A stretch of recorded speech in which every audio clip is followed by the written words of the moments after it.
Finally दोस्तों कल की 2898 एडी देखने को मिली और इस फिल्म को देखने के बाद मुंह से एक ही सेंटेंस निकला कि ओ माय गॉड, ये क्या दिखा दिया। पूरे देश में ऐसी फिल्में दुर्लभ हैं। इनफैक्ट इंडिया में ऐसी फिल्में देखने को मिलती ही कहाँ हैं। आज के दौर में इंडिया में 700 करोड़ की मूवीज भी बनाई जाती हैं जो कुछ खास नहीं कर पाती बल्कि उल्टा ऑडियंस की ही काट ले जाती हैं। ऐसे में जब 600 करोड़ में बनी फिल्म हजारों करोड़ की मूवी वाली फीलिंग दे जाए तो धन्यवाद करिए उस डायरेक्टर को। नाग अश्विन अब सिर्फ डायरेक्टर नहीं है बल्कि इंडिया के उन चुनिंदों लोगों में शामिल हो जाते हैं जो अपनी डायरेक्शन के जरिए मूवीज को उस लेवल तक दिखा सकते हैं जिन्हें सिर्फ इमेजिन कर पाना भी सबके बस की बात नहीं है। मूवी में रियल सीन और वीएफएक्स का तालमेल इतने अच्छे से बैठाया गया है कि मैं क्या ही बताऊं। Literally it's awesome. कहने को तो पहले ये था कि क्या इंडिया में कभी ऐसी स्काई-फाई मूवीज देखने को मिलेगी जो हॉलीवुड को भी टक्कर दे सकें। इस फिल्म को देखने के बाद ऑनेस्टली आप ये भी कह सकते हैं कि हाँ, इंडिया में भी हॉलीवुड लेवल की मूवीज बनाई जा रही हैं। मूवी के फर्स्ट हाफ की बात करते हैं जिसमें महाभारत की कुछ घटनाओं से लेकर मूवी का अपना प्रेजेंट टाइम यानी कि 2898 एडी तक को तेजी से कवर करते हुए अपनी मेन लाइन की तरफ बढ़ती है, जिसमें सभी कैरेक्टर्स को भी उनकी सिचुएशंस के जरिए इंट्रोड्यूस करवाया जाता है और इस दुनिया की जियोग्राफिकल कंडीशन को एक्सप्लेन किया जाता है, कुछ बातों के जरिए, कुछ सिचुएशंस के जरिए तो कुछ वंडरफुल सीन्स को दिखाकर। हमारे रेबल स्टार प्रभास की ग्रैंड एंट्री होती है वो भी मजेदार था, बट मैं इसे एवरेज ही कहूंगा क्योंकि इसमें जो पंजाबी सॉन्ग आ जाता है मुझे नहीं लगता वहाँ इसकी जरूरत थी। सीन बिना गाने के भी बुजी और भैरवा के कॉम्बिनेशन के साथ बढ़िया चल रहा था, बल्कि आई थिंक बिना गाने के ज्यादा अच्छा होता।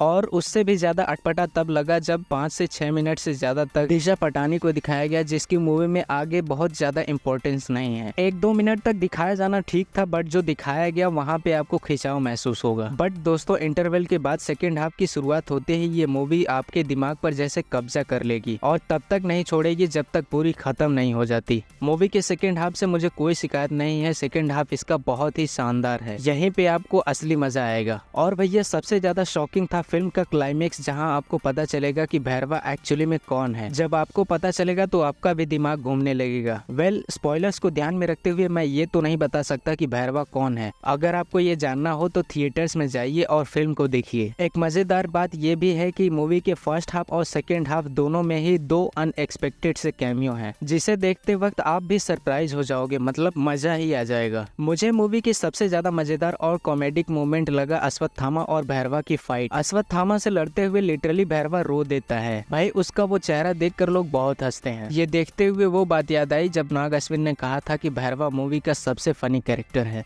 लेकिन जब बात अश्वत्थामा की आती है तो यहाँ आपको अमिताभ बच्चन की वो एक्टिंग देखने को मिलेगी जिसके सामने कोई टिक नहीं सकता। जब वो स्क्रीन पर आते हैं तो मानो पूरी की पूरी सिनेरियो को अपने ही कंट्रोल में ले लेते हैं, उस पर डोमिनेट करने लगते हैं। वहीं दीपिका पादुकोण का हर सीन आपको इमोशनली सॉफ्ट एंगल देगा। पूरी मूवी में स्क्रीन और स्टोरी को डोमिनेट करने वाले यही 3 एक्टर हैं, अमिताभ बच्चन, प्रभास और दीपिका पादुकोण। अगर आप इन तीनों में भी कंपेयर करेंगे तो ये कहना काफी मुश्किल होगा कि इनमें से कौन सा ज्यादा डोमिनेटिंग है। दूसरी तरफ यहाँ के सुपर विलेन कमल हसन की एक्टिंग को देख के एज सुप्रीम यास्कीन वो मूवी में काफी कम समय तक दिखाए जाते हैं, बट जो दिखे हैं उतना काफी था विलेन का खौफ देने के लिए। कल की जैसी फिल्म की वजह से नाग अश्विन जैसे डायरेक्टर्स उभर कर सामने आते हैं जिन्हें पहले ज्यादा नोटिस नहीं किया जाता था। और मुझे नहीं लगता कि आपको भी नाग अश्विन की इससे पहले की किसी फिल्म का नाम या उसके बारे में कोई आइडिया होगा। अगर आपको मालूम है तो नीचे कमेंट में जरूर बताइए।